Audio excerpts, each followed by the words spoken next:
Here we are in Cleveland, Ohio. There's a drone up there. You can kind of see here. Up there, there's a giant camera hanging from there.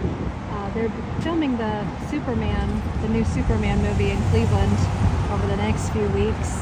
And I imagine that they are filming the city, just like the city streetscapes or something for the movie.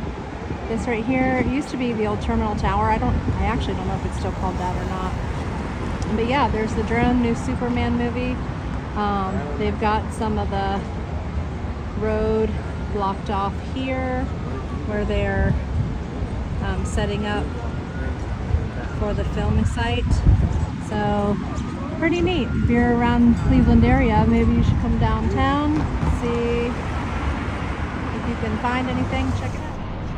Okay, take a look off in the distance there. I don't know if you can see it, but there's a drone that's got a big old camera on it where they're going to be filming a shot on the rooftops, or just an overhead shot of where they're going to be filming here on this street.